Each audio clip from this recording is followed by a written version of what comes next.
bahalkan gadaasha yaallo waxaa loo yaqaanaa oodkac. waa hilib la jarjaray oo lagu shiilay saliid ama subag. soomaalida badanaa aad iyo aad ayay u jeceshaa in hadiyad ahaan loogu geeyo ama inay wax ku cunaan. balse ma og tahay in dhibaatooyin badan uu sababo oodkaca, sida beer subaga ama cagaarshowga ama cudurada kale oo halista ah? soomaalida waxay ku dhahayaan waxaa ahaaya cagaarshow, wuxuu ku dhahayaa waa xanuunsanay, wuxuu ku dhahayaa bagaa i xanuunaya, gaasaa igu dhacay, waxbaa igu dhacay, yaa laabjeexa ahaay, lablaba ahays. waxaasoo dhan waxaa keena saliidda badan oo la isticmaalo. hilibkanna wuxuu leeyahay waqti in lagu kariyo, in maanta oo dhan dab uu iska saarnaado oo saliiddaas uu ku karkaro ama uu ku dubmo ma fiicna.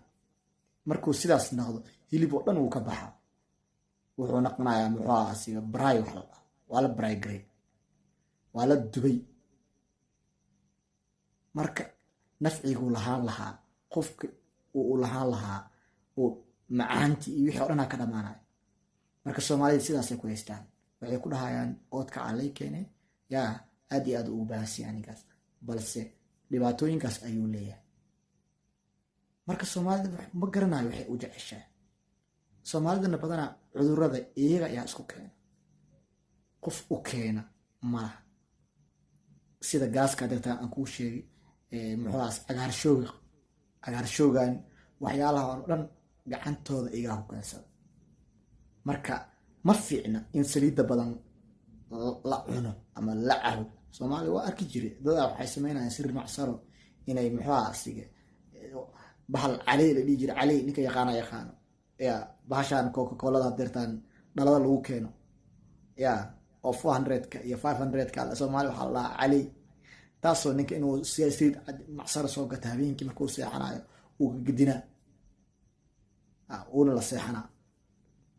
wuxuu ku dhahayaa waxaan ka helayaa energy, waxaan ka helayaa inaan awood lahaado. war maxaa awood ah? waa isdishay, ma noolid. saliid awood laguma yeesho. yaa ilaa hadeertaan aan kula hadlaya soomaali badanaa dadaa isticmaala. kasoo qaad hadeertaan boomka marka la duwo maalinta jimcaha ama meelaha zabta iyo aroosmanka markaad tegtid oo ama nikaaxa meesha nikaaxa lagu dhigo, waxaad arkaysaa kurbin. waa taqaanaa, waa geedka la qoray oo saliidda lagu shubo, waa taqaanaa. kaasaa waxa la keenaya oo iyo cambuulo. qofka intuu gacanta ku shubto ayuu wuxuu ka daba geenaya muxuu ahaa asige saliid, kadibna wuu cabaya ama wuu cunaya. saliiddiyaa meesha ka buuxo. banaanka markuu tago wax buu dareemaya inuu qasmo, wax buu dareemaya maxaa yeele saliiddiyaa qasayso. marka ma fiicna saliidda badan, iska ilaaliya, ha isticmaalina. haddii lagu keeno baalkan oodkaca ah, saaxib karin kale ku samee, biyo ku dar, dabka saar, saliidda ka dhaq, qalaji, kadibna suugi wax u samayso. ma ahna sidaas hadaad ku cuntid waad ahaatay. daawada barnaamijka inaan halkaan kugu soo gaarsiiyo uma talagelin. waxaan halkaan usoo gaaray keliya inaan ku sheego saliidda inay halis leedahay.